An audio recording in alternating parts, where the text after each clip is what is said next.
प्यारे बच्चों, आज हम आप लोगों को बायो में राइबोसोम की संरचना, स्ट्रक्चर ऑफ राइबोसोम, राइबोसोम की संरचना किस प्रकार की होती है।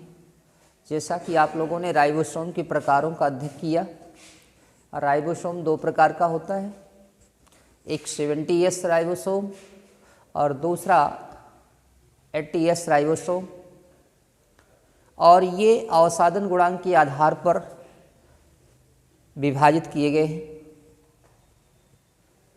राइबोसोम संरचना की दृष्टि से देखा जाए तो यह एक डमरू के आकार की रचना यानी आकृति में होता है, जो लगभग 200 से 400 या 450 450 एंगस्ट्रॉम व्यास की लंबाई में होता है। इसके दो प्रमुख भाग होते हैं। ऊपरी भाग, यदि अगर हम 80S राइबोसोम की संरचना के विषय में देखते हैं तो इसका पहला भाग, ऊपरी भाग, जो छोटी यूनिट का बना होता है, 80S राइबोसोम का ये 40S सब यूनिट में होता है, और दूसरा भाग जो आकार में बड़ा होता है, ये 60S यूनिट में होता है। ये यूनिट दोनों कोशिका द्रव्य में बिखरे रहते हैं, और जब मैग्नीशियम आयनों की सांद्रता अधिक होती है या मैग्नीशियम आयनों की सांद्रता बढ़ जाती है, तो इस सांद्रता के बढ़ने से इनमें प्रोटीन संश्लेषण की क्रिया प्रारंभ हो जाती है, और प्रोटीन संश्लेषण की क्रिया के फलस्वरूप ये दोनों भाग यानी ऊपरी छोटी यूनिट और निचली बड़ी यूनिट यानी 40S और 60S दोनों यूनिटें आपस में क्या होती हैं, संलग्न हो जाती हैं। और जैसे ही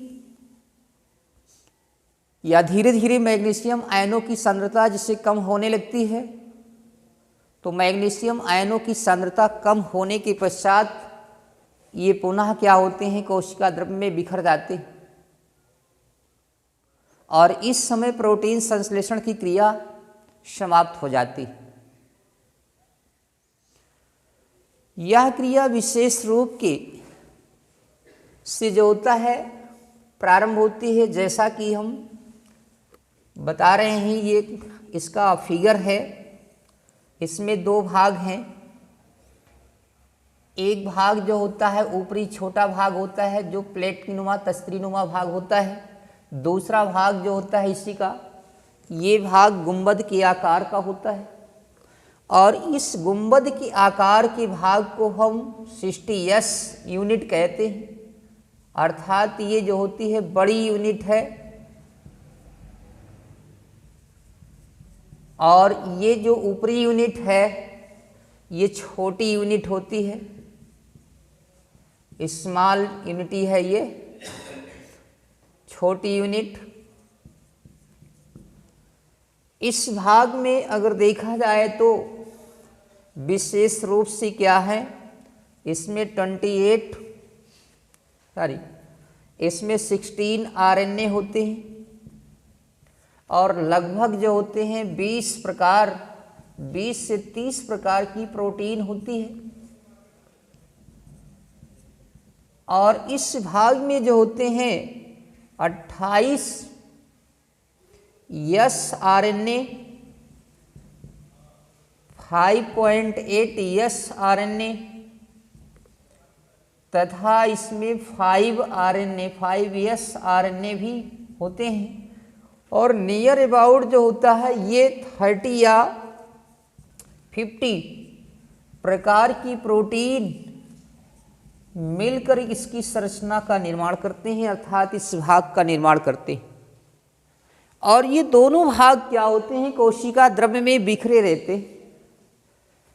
जब ये प्रक्रिया ऐसी है कि जब इसमें क्या होता है, प्रोटीन संश्लेषण का कार्य प्रारंभ होता है, तो इस कंडीशन में यहाँ पर मैग्नीशियम आयन होते हैं और ये हाई क्वालिटी जब इसकी होती है मैग्नीशियम आयन की, इस कंडीशन में प्रोटीन संश्लेषण की क्रिया प्रारंभ होती है। और जैसे ही ये कंडीशन इसका ये है, ये भाग और ये भाग, ये दोनों भाग आपस में क्या होते हैं, यानी ये यूनिट 40S और ये यूनिट 60S, ये दोनों यूनिटें आपस में क्या होती हैं, जुड़ जाती हैं, इनका संयोजन हो जाता है और इसके पश्चात ही प्रोटीन संश्लेषण का कार्य चलता रहता है। और जैसे ही क्या होते हैं, मैग्नीशियम आयनों की क्वांटिटी क्या होती है, लो होने लगती है। ये हाई कंडीशन है और यहाँ पर ये मैग्नीशियम आयन की कंडीशन जो होती है यदि लो हो जाती है, तो ऐसी कंडीशन में प्रोटीन संश्लेषण का कार्य बंद हो जाता है और ये दोनों यूनिटी यानी दोनों उपिकाइयाँ 40S और 60S दोनों पुनः क्या होती हैं, अलग हो जाती हैं और संश्लेषण यानी प्रोटीन संश्लेषण का कार्य जो होता है समाप्त हो जाता है। तो इसके आगे नेक्स्ट हम इसके वियोजन और संयोजन की चर्चा करेंगे नेक्स्ट वीडियो में। धन्यवाद।